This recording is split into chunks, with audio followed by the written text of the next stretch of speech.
Hi and welcome to Poppan school.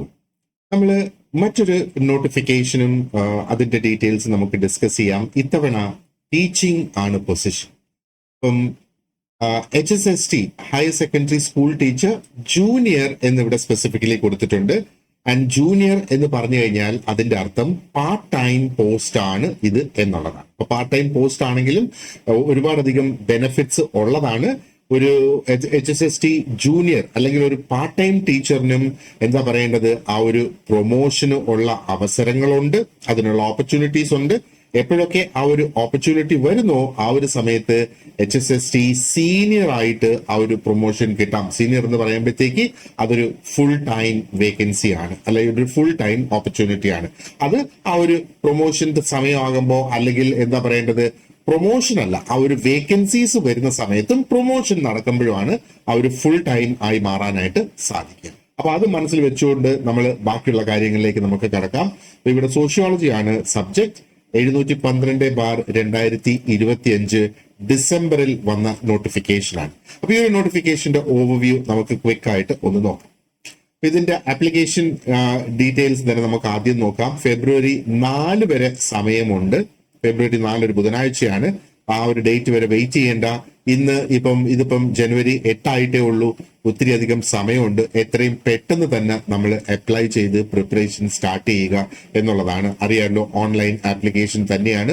തുളസി വഴി തന്നെ നിങ്ങൾക്ക് അപ്ലൈ ചെയ്യാം. അപ്പൊ ഇതിന്റെ ടെന്റേറ്റീവ് ആയിട്ടുള്ള എക്സാമിന്റെ ഡേറ്റ് ഇപ്പൊ കേരള PSC 2025 പ്രഖ്യാപിച്ചിട്ടുള്ള ആ നോട്ടിഫിക്കേഷൻസ് അനുസരിച്ചുള്ള പരീക്ഷകൾ 2026 എപ്പോഴൊക്കെ നടത്തും എന്നുള്ളത് ഓൾറെഡി പ്രസിദ്ധീകരിച്ചു.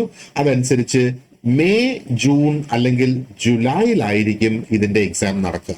മെയ്യിലോ ജൂണിലോ ജൂലൈയിലായിരിക്കും ഇതിന്റെ എക്സാം നടക്കുക. അപ്പൊ അതനുസരിച്ച് പ്രിപ്പറേഷൻ നമുക്ക് എത്രയും സ്പീഡാക്കി മുന്നോട്ട് കൊണ്ടുപോകണം.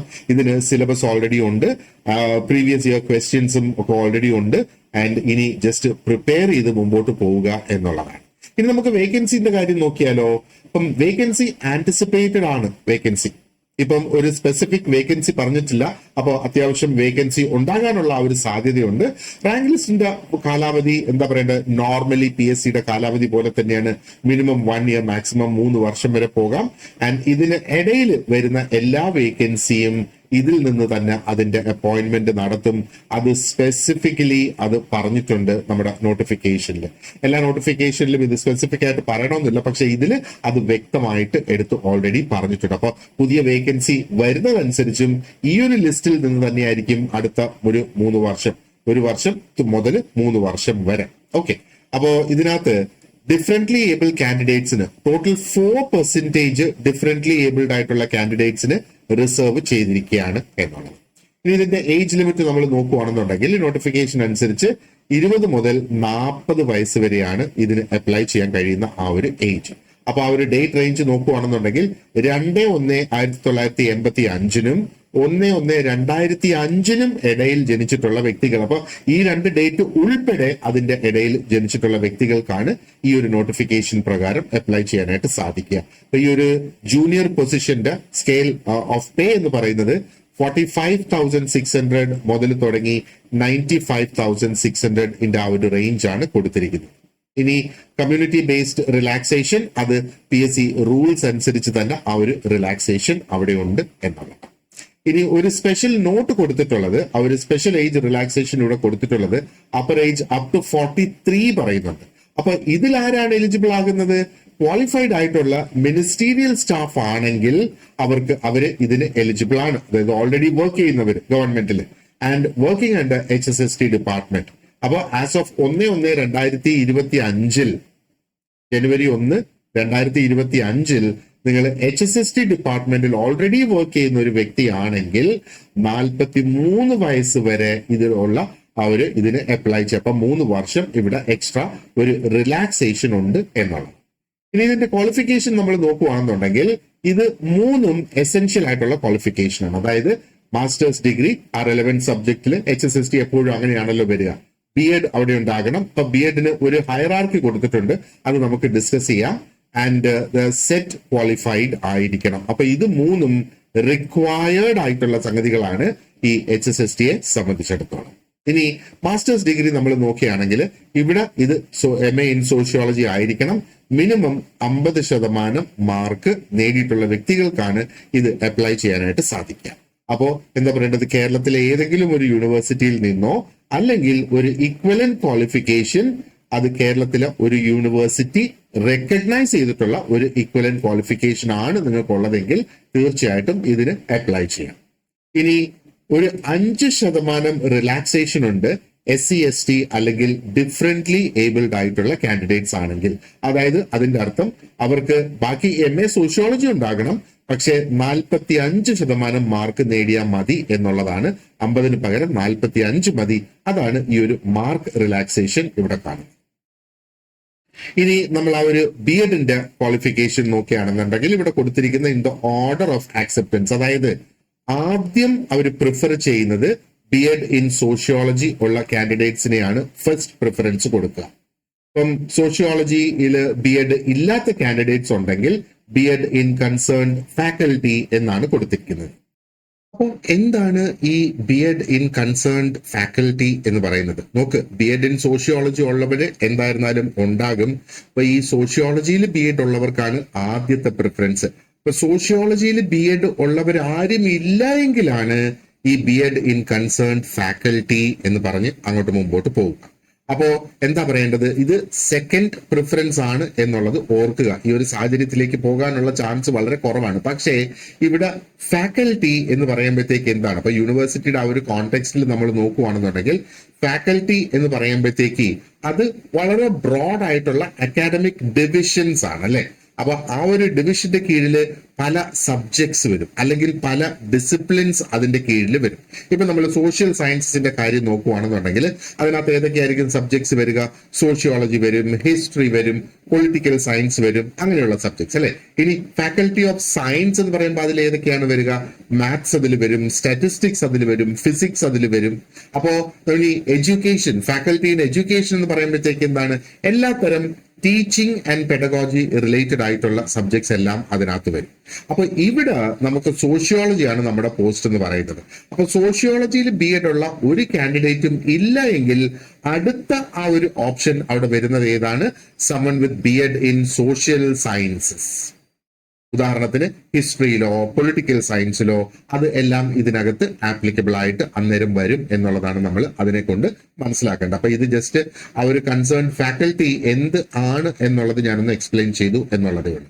ഇനി ഈ രണ്ട് ഓപ്ഷൻസും ഇല്ലെങ്കിൽ മാത്രമാണ് BEd ഏതെങ്കിലും ഒരു സബ്ജക്റ്റിലുള്ള BEd ഉള്ള ഒരു വ്യക്തി ആയിരിക്കാം. പക്ഷേ സോഷ്യോളജിയിൽ തന്നെ ആയിരിക്കണം ആ ഒരു എന്താ പറയണ്ടത് MA ഉള്ളത്. പക്ഷെ BEd ഏത് സബ്ജക്റ്റിലും ആകാം. പക്ഷെ ഇവിടെ സ്പെസിഫിക്കേഷൻസ് പറയുന്നത് ഒരു റെഗുലർ സ്റ്റഡിയിലൂടെ നേടിയെടുത്തിട്ടുള്ള BEd ആയിരിക്കണം.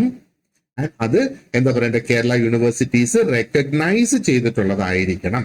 ഇവിടെ ഒരു എക്സെപ്ഷൻ പറയുന്നത് ആ ഒരു കൺസേൺ സബ്ജക്റ്റിൽ MEd ഉണ്ട് എങ്കിൽ എന്താ പറയണ്ടേ, BEd റിക്വയർമെന്റിൽ നിന്ന് എക്സെപ്റ്റ് ചെയ്തിരിക്കുന്നു എന്നുള്ള ഒരു എക്സെപ്ഷൻ ക്ലോസും കൂടെ ഇതിനകത്ത് കൊടുത്തിട്ടുണ്ട്. ഇനി നമുക്ക് അടുത്തത് സെറ്റിന്റെ ക്വാളിഫിക്കേഷൻ ആണ് ഇതിനകത്ത് നോക്കാനുള്ളത്. അപ്പോ ഇവിടെ സെറ്റ് പാസ്സായിരിക്കണം എന്നുള്ളതാണ് പറയുന്നത്. അത് കേരള ഗവൺമെന്റ് ആണല്ലോ ആ ഒരു നമ്മുടെ state eligibility test Kerala government conduct ചെയ്തിട്ടുള്ളത്, അല്ലെങ്കിൽ കേരള ഗവൺമെന്റ് ഓതറൈസ് ചെയ്തിട്ടുള്ള ഏതെങ്കിലും ഒരു ഏജൻസി കേരള ഗവൺമെന്റിന് വേണ്ടിയിട്ട്, കേരള സ്റ്റേറ്റിന് വേണ്ടിയിട്ട് കണ്ടക്ട് ചെയ്തിട്ടുള്ളത്. അപ്പൊ സെറ്റ് ഈ ഒരു കാര്യത്തിൽ മാൻഡേറ്ററി ആണ് അൺലെസ് എക്സെപ്റ്റഡ്. അപ്പൊ സെറ്റ് എക്സെപ്റ്റ് ചെയ്തിട്ടുള്ള അല്ലെങ്കിൽ സെറ്റ് ഒഴിവാക്കിയിട്ടുള്ള ചില സാഹചര്യങ്ങളുണ്ട്. അത് ഏതൊക്കെയാണ്? നെറ്റ് അല്ലെങ്കിൽ JRF ക്വാളിഫൈഡ് ആയിട്ടുള്ള കാൻഡിഡേറ്റ്സ് ആണെങ്കിൽ സെറ്റ് വേണ്ട എന്നുള്ളതാണ്. ഇനി SLET ക്വാളിഫൈഡ് ആയിട്ടുള്ള കാൻഡിഡേറ്റ്സ് ആണെങ്കിലും സെറ്റ് വേണ്ട. അപ്പൊ SLET എന്ന് പറയുമ്പോഴത്തേക്ക് കേരളത്തിലെ കോളേജസിൽ പഠിപ്പിക്കുന്നതിന് വേണ്ടിയിട്ടുള്ള ക്വാളിഫിക്കേഷൻ ആണ് ഇത് അല്ലെ. അപ്പൊ PhD ഹോൾഡേഴ്സ് ആണെങ്കിലും സെറ്റ് വേണ്ട, MPhil ഹോൾഡേഴ്സ് ആണെങ്കിലും സെറ്റ് വേണ്ട, MEd ഹോൾഡേഴ്സ് ആണെങ്കിലും സെറ്റ് വേണ്ട. ഇനി മറ്റൊരു സംഗതിയുടെ പറയുന്നത് high school teachers with 10 years of approved service, already 10 വർഷത്തെ സർവീസ് ആ ഒരു ഹൈസ്കൂൾ ടീച്ചറായിട്ട് ഉണ്ട് എന്നുണ്ടെങ്കിൽ എന്താ പറയേണ്ടത്, സെറ്റ് ഇല്ലാതെ ഇതിന് അപ്ലൈ ചെയ്യാം എന്നുള്ളതാണ് പറയുന്നത്. ഓക്കെ, ഇനി നോൺ ക്വാളിഫയിങ് ഡിഗ്രീസിന്റെ വെയിറ്റേജും കൂടി ഇതിനകത്ത് കൊടുത്തിട്ടുണ്ട്. അപ്പൊ ഈ ഒരു അഡീഷണൽ വെയിറ്റേജ് റാങ്കിങ്ങിന് മാത്രമായിട്ട് ഇത് ഉപയോഗിക്കുന്നതാണ്. അപ്പം നോൺ ക്വാളിഫയിങ് ആയിട്ടുള്ള ഒരു MPhil ഉണ്ടെങ്കിൽ അതിന് 2 മാർക്ക് ലഭിക്കും. നോൺ ക്വാളിഫയിങ് ആയിട്ടുള്ള ഒരു PhD ഉണ്ടെങ്കിൽ അതിന് 4 മാർക്ക് ലഭിക്കും. അതേപോലെ MPhil പ്ലസ് PhD ഉള്ള വ്യക്തിയാണെങ്കിൽ 5 മാർക്ക് ലഭിക്കും. PD fellowship, post doctoral fellowship ഉണ്ടെങ്കിൽ 2 മാർക്ക് ആ റാങ്കിങ്ങിന് വേണ്ടിയിട്ട് എക്സ്ട്രാ അഡീഷണൽ മാർക്ക് അവിടെ കിട്ടും. പക്ഷേ degree must be in sociology and it should be acquired before the date of application. അപ്പോൾ ഈ ഒരു അപ്ലൈ ചെയ്യുന്നതിന് മുന്നേ ഈ സോഷ്യോളജിയിലെ ഡിഗ്രി നേടിയിട്ടുണ്ടാകണം എന്നുള്ളതാണ്. അതായത് ആ ഒരു ക്വാളിഫിക്കേഷൻ നേടിയിട്ടുണ്ടാകണം എന്നുള്ളതാണ് അവിടെ അത് പറയും. അപ്പോൾ നമ്മുടെ ആ ഒരു എന്താ പറയേണ്ടത് എലിജിബിലിറ്റിയും ആ ഒരു നോട്ടിഫിക്കേഷന്റെ ഡീറ്റെയിൽസും ഇപ്പം ഓൾറെഡി ക്ലിയർ ആയിട്ടുണ്ട് എന്ന് ഞാൻ വിശ്വസിക്കുന്നു. ഇനി നമുക്ക് ഡീറ്റെയിൽഡ് ആയിട്ട് ഇതിന്റെ സിലബസ് ഡിസ്കസ് ചെയ്യാം. അത് മറ്റൊരു വീഡിയോയിൽ ഞാൻ ചെയ്യാം. And I am also glad to let you know നമ്മൾ ഇതിന്റെ പ്രിപ്പറേഷൻ ക്ലാസ്സസ് ഓൾറെഡി സ്റ്റാർട്ട് ചെയ്തു HSST സോഷ്യോളജിക്ക് വേണ്ടിയിട്ടുള്ളത്. So what you get is നമ്മൾ ഡീറ്റെയിൽഡ് ആയിട്ടുള്ള നോട്ട്സും പ്രാക്ടീസ് ക്വസ്റ്റ്യൻസും ഓരോ ടോപ്പിക് വൈസ് നിങ്ങൾക്ക് ലഭ്യമാക്കും. അതേപോലെ റെക്കോർഡ് ചെയ്തിട്ടുള്ള വീഡിയോ ക്ലാസ്സസും എല്ലാ ടോപ്പിക്സിനും ഇതിന് സപ്പോർട്ട് ചെയ്ത് ഉണ്ടാകും. നമുക്ക് ഒരുപാടധികം സമയമില്ല ഇനി പ്രിപ്പറേഷന് വേണ്ടിയിട്ട്, അല്ലേ? അപ്പൊ എത്രയും പെട്ടെന്ന് പ്രിപ്പയർ ചെയ്ത് തുടങ്ങുക എന്നുള്ളതാണ്. അങ്ങനെയാണെങ്കിൽ ഇത് ആന്റിസിപ്പേറ്റഡ് ആയിട്ട് വേക്കൻസീസ് നിൽക്കുന്നത് കൊണ്ടും എന്താ പറയേണ്ടത് നമുക്ക് നല്ല ഒരു ചാൻസ് ഉള്ള ഒരു ടൈമാണ് ഇത്. അപ്പോ നിങ്ങൾക്ക് ഇത്രയും നമ്മൾ ബേസിക് ആയിട്ട് ആ ഒരു ടോപ്പിക്സ് റിലേറ്റഡ് ആയിട്ടുള്ള നോട്ട്സും വീഡിയോ റെക്കോർഡ് ചെയ്തിട്ടുള്ള ക്ലാസ്സസും ഉണ്ടാകും. അതേപോലെ ആഴ്ച തോറും നമ്മൾ മോക്ക് ടെസ്റ്റ് കണ്ടക്ട് ചെയ്യും. മോഡൽ എക്സാംസ് ഉണ്ടാകും. മോഡൽ എക്സാംസ് നമ്മൾ സിലബസ് കംപ്ലീറ്റ് ചെയ്തതിന് ശേഷമായിരിക്കും തുടങ്ങുക. അത് ആ ഒരു എക്സാമിന്റെ ടൈം ടേബിൾ വന്നതിന് ശേഷമായിരിക്കും നമ്മൾ റിവിഷനും മോഡൽ എക്സാമും തുടങ്ങുന്നത്. അതിനു മുന്നേ നമുക്ക് സിലബസ് കംപ്ലീറ്റ് ചെയ്യേണ്ടതായിട്ടുണ്ട്. ഇപ്പൊ റെക്കോർഡ് ചെയ്തിട്ടുള്ള ക്ലാസ് ആയതുകൊണ്ട് തന്നെ നിങ്ങളുടെ സൗകര്യത്തിന് ഇപ്പൊ ജോലി ചെയ്യുന്നവർക്കൊക്കെ പകൽ ഒരു പക്ഷേ ക്ലാസ് അറ്റൻഡ് ചെയ്യാൻ കഴിയില്ല. അപ്പോൾ അങ്ങനെയുള്ളവർക്ക് അത് വൈകുന്നേരം ഒരു 1.5-2 മണിക്കൂർ വെച്ച് നമ്മൾ ഡെയിലി മാറ്റി വെക്കുകയാണെന്നുണ്ടെങ്കിൽ നല്ലതുപോലെ നമുക്ക് പ്രിപ്പയർ ചെയ്ത് മുമ്പോട്ട് പോകാം എന്നുള്ളതാണ്. അതേപോലെ ഡൗട്ട് ക്ലിയറിംഗ് സെഷൻസ് ഉണ്ടാകും. നിങ്ങൾക്ക് ഏത് സമയത്ത് ഒരു ഡൗട്ട് ഉണ്ടെങ്കിലും നിങ്ങൾക്ക് അത് എന്നോട് വിളിച്ച് ചോദിക്കുകയോ ഒരു മെസ്സേജ് അയക്കുകയോ ചെയ്യുന്നതിനുള്ള സൗകര്യം നിങ്ങൾക്ക് ഉണ്ടാകും. ആൻഡ് ലൈവ് ആയിട്ടുള്ള റിവിഷൻ ക്ലാസ്സസ് നമ്മൾ കണ്ടക്ട് ചെയ്യുന്നതായിരിക്കും. റിവിഷൻ ക്ലാസ്സസ് പക്ഷെ നമ്മൾ ടൈം ടേബിൾ വന്നതിന് ശേഷം, ഒരുപാട് നേരത്തെ നമ്മൾ റിവൈസ് ചെയ്തിട്ട് കാര്യമില്ല, അല്ലെ? അപ്പൊ എക്സാമിന് ഏകദേശം ഒരു 10-30 ദിവസം ഉള്ള സമയത്ത് നമ്മൾ റിവിഷൻ സ്റ്റാർട്ട് ചെയ്യുന്നതാണ് ഏറ്റവും മെച്ചപ്പെട്ട ഒരു സംഗതി. അപ്പോൾ ഇതിനെക്കുറിച്ച് ഇനി നമുക്ക് സിലബസ് ഡിസ്കസ് ചെയ്തുകൊണ്ടുള്ള വീഡിയോ ഞാൻ ഉടനെ തന്നെ പോസ്റ്റ് ചെയ്യുന്നതായിരിക്കും. ഇൻ ദ മീൻ വൈൽ നമ്മൾ അഡ്മിഷൻസ് സ്റ്റാർട്ട് ചെയ്തിട്ടുണ്ട്. അപ്പോൾ കോഴ്സിന്റെ ഡീറ്റെയിൽസ് അറിയണമെങ്കിൽ ഈ സ്ക്രീനിൽ കാണുന്ന നമ്പറിൽ നിങ്ങൾക്ക് എന്നെ കോൺടാക്ട് ചെയ്യാം. അല്ലെങ്കിൽ നമ്മുടെ HSST സോഷ്യോളജിക്കുള്ള ഡെഡിക്കേറ്റഡ് ആയിട്ടുള്ള ഒരു വാട്സാപ്പ് സ്റ്റഡി ഗ്രൂപ്പ് ഉണ്ട്. അപ്പൊ ഈ സ്റ്റഡി ഗ്രൂപ്പിലൂടെ നിങ്ങൾക്ക് കോഴ്സിന്റെ അപ്ഡേറ്റ്സ് കിട്ടും, സബ്ജക്ട്സിന്റെ അപ്ഡേറ്റ്സ്, സിലബസിന്റെ അപ്ഡേറ്റ്സ് അവിടെ വരും. കോമൺ ആയിട്ടുള്ള ക്വസ്റ്റ്യൻസ് ഒക്കെ നമുക്ക് അതിനകത്ത് ഡിസ്കസ് ചെയ്യാനായിട്ട് സാധിക്കും.